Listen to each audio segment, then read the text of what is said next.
بسم اللہ الرحمن الرحیم۔ آج ہم انشاءاللہ العزیز حضرت سیدنا عثمان غنی رضی اللہ تعالیٰ عنہ کا ذکر خیر کریں گے اور انشاءاللہ ان کا ذکر خیر سنیں گے۔ 18 ذی الحجہ کو آپ کا یوم وصال ہے، آپ کا عرس پاک ہے، تو اسی کے ضمن سے حضرت عثمان غنی رضی اللہ تعالیٰ عنہ کا ذکر خیر کریں گے۔ آپ رضی اللہ تعالیٰ عنہ وہ واحد شخصیت ہیں کہ حضرت آدم علیہ السلام سے لے کے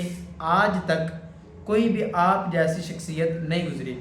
وہ کس طرح کہ آپ رضی اللہ تعالیٰ عنہ وہ واحد شخصیت ہیں کہ آپ کے نکاح میں ایک نبی کی 2 شہزادیاں ہیں،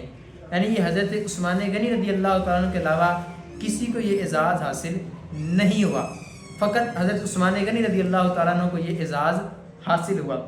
اور اسی طرح نبی کریم صلی اللہ علیہ وسلم نے ارشاد فرمایا کہ اگر میری 40 بیٹیاں بھی ہوتی تو میں یکے بعد دیگرے حضرت عثمان غنی رضی اللہ تعالیٰ عنہ کے نکاح میں دے دیتا۔ تو یہ آپ رضی اللہ تعالیٰ عنہ کی فضیلت ہے کہ آپ کو ذو النورین بھی اسی وجہ سے کہا جاتا ہے، آپ کا جو لقب ہے 2 نوروں والا وہ اسی وجہ سے کہا جاتا ہے کہ آقا علیہ السلام کی جو 2 شہزادیاں حضرت ام کلثوم رضی اللہ تعالیٰ عنہ اور حضرت رقیہ رضی اللہ تعالیٰ عنہ آپ کے نکاح میں آئیں، تو اس وجہ سے حضرت عثمان غنی رضی اللہ تعالیٰ عنہ کو ذو النورین کہا جاتا ہے۔ تو اللہ تعالیٰ ہمیں حضرت عثمان غنی رضی اللہ تعالیٰ عنہ کی سیرت پر